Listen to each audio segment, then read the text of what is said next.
Hello everybody. Yes, this is now the third presentation in this symposium. I'm going to show a practical example. Supposing you have a nice juicy research question: does cognitive ability in childhood predict whether you're going to have children or not? Are you going to be still childless at age 42?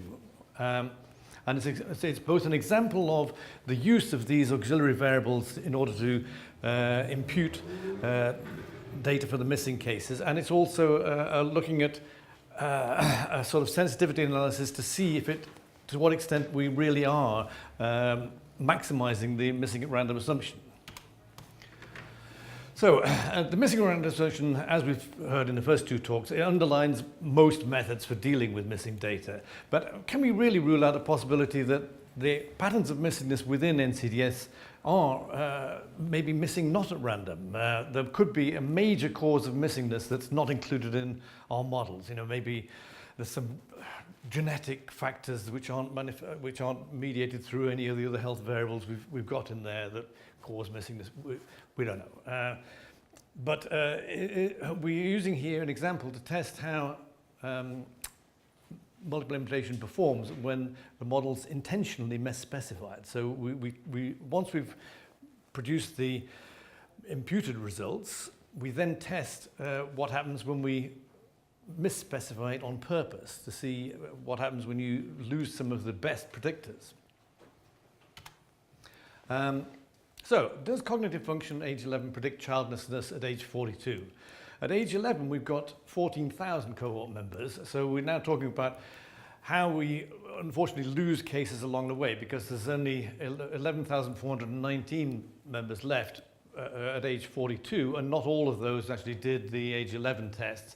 We're also, of course, controlling for lots of other childhood predictors, so we've got these other covariates: birth weight, breastfed or not, parental social class and education, whether the mother smoked prior to pregnancy, whether the mother worked before the child was age 5. So we're bringing in data, as I'm sure you've often done yourself if you've worked with NCDS, from different sweeps. Some of these, the birth weight is from the birth sweep, breastfed or not is from the age 7 sweep in retrospect, and similarly that's from the age 7 sweep. So by the time we've brought in all the covariates, we're losing cases for a complete case analysis, because you have, in order to have information for all of these, you have to be present at birth, age 7, age 11, and also at age 42.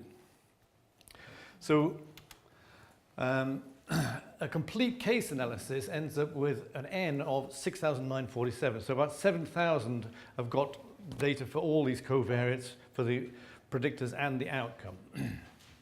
And we see an interesting U-shaped pattern of childlessness at age 42, where those with the lowest cognitive scores and those with the highest cognitive scores are the most likely to be childless.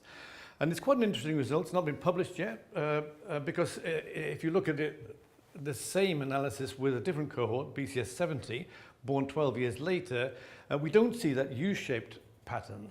We see it in NCDS, and it seems that, as we might expect, those with the highest cognitive scores are likely to get the best paid jobs. They're liable to be really interested in pursuing their career, and therefore possibly postpone having children till later on. But the ones with the lowest cognitive scores, why is it they aren't having children? Is it possibly that for this cohort they maybe aren't in a good position to attract a spouse to get married? We don't see that in BCS 70, it's just a straight line association. So we divide the age 11 cognitive test scores into 3 categories. The middle category is going to be the reference category. That's the mean test score plus or minus 1 standard deviation. The low cognitive scores are more than 1 standard deviation below the mean, and the high cognitive scores are more than 1 standard deviation above the mean. So the main question is this result biased? Because it's fairly well recognized that people with low cognitive scores, people with low basic skills, tend to drop out of a survey, a longitudinal survey, more than people who have got high cognitive scores. So we attempt for multiple imputation specifications for dealing with the missing values using Tarek's nice set of auxiliary variables. And the first one we're going to try, I'll show you the results in a minute of some nice forest plots. Mean replacement is the most simple one, which doesn't really take account of the pattern of missingness, it just gives you the mean.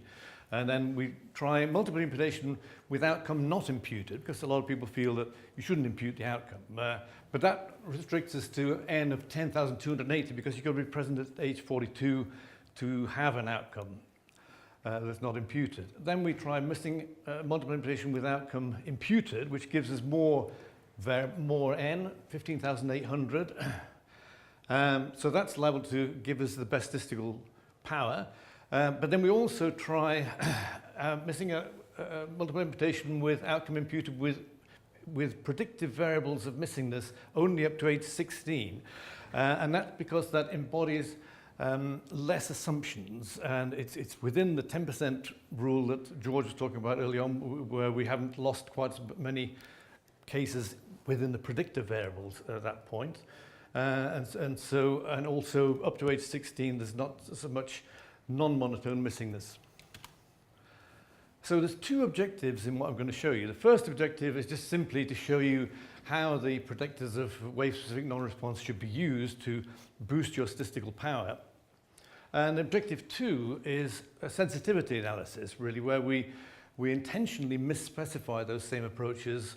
When we abandon, we sort of willfully give up the best predictors of non-response just to see whether, it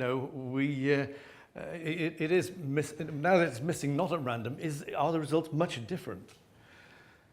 And of course, all along, we don't know if there's possibly some mystical predictor of non-response that isn't in NCDS at all. But by willfully giving up our best predictors, we get a sense of what happens when you vary it in that way. So here's some forest plots. You're going to see them appearing one by one along here. This is the complete case analysis with about 7,000 cases. And so we put MCAR there because the assumption is that this would only be accepted by a journal if they were happy that that missingness was missing completely at random. So the low cognitive test scores, the low cognitive ability scores are in red, and the high cognitive ability scores are in green. So we see that both of these are compared to the reference group of the middle cognitive ability. And these are the Probit coefficients and 95% confidence interval. So here's the point estimate for the low cognitive scores. It's 0.17, and for the high cognitive scores, it's 0.15. So we've got positive Probit coefficients for both of those relative to the reference category of the middle cognitive scores. And these are the 95% confidence intervals, so nicely they don't overlap the naught. So that's good, but it's only 6,947. And so we first of all start imputing by simple process of mean replacement, and that gives us or mean replacement or missing category for categorical variables. And that gives us a similar result. And then we try the approach of multiple imputation with outcome not imputed. So for this one, our n is 10,280 because it's got to be those 10,000 people who were present at age 42. Again, it is the same substantive result as we got with the complete case analysis. What happens if we impute the outcome? Well, then the outcome at least is the same sort of result. The confidence intervals are a little bit wider there, but if we do outcome imputed with variables up to age 16, which is the one we in fact prefer, because using predictors of non-response only up to age 16 embodies less assumptions. This is the nicest result, really, because it looks pretty much like the complete case analysis, and the confidence intervals are smaller. They definitely don't get down to 0. So, discussing those results, the imputation process is giving us more statistical power. It produces a similar result to the complete case analysis, and we prefer missing multiple imputation with outcome imputed, but our benchmark is going to be this one, outcome imputed with predictors of non-response for waves up to age 16. So the predictors of non-response are from waves before age 16, but they're predicting non-response all the way up to 42. Okay, so this is objective 2 here, where we're doing a sensitivity analysis, and we're going to use as a benchmark this is the result that we would submit to the peer-reviewed journal, hopefully, because it's got more statistical power. But we're also looking at how much has it really maximized the missing at random assumption. So we now throw away the best predictor of response at age 11 and see what happens doing the analysis without that predictor of response. And it looks pretty similar. And then we even throw away the 2 most important predictors of response at age 42 up to age 16. So they're predictors from the waves before age 16. And they're the 2 best predictors of non-response at age 42. So by throwing away those 2 best predictors, it looks a little bit different.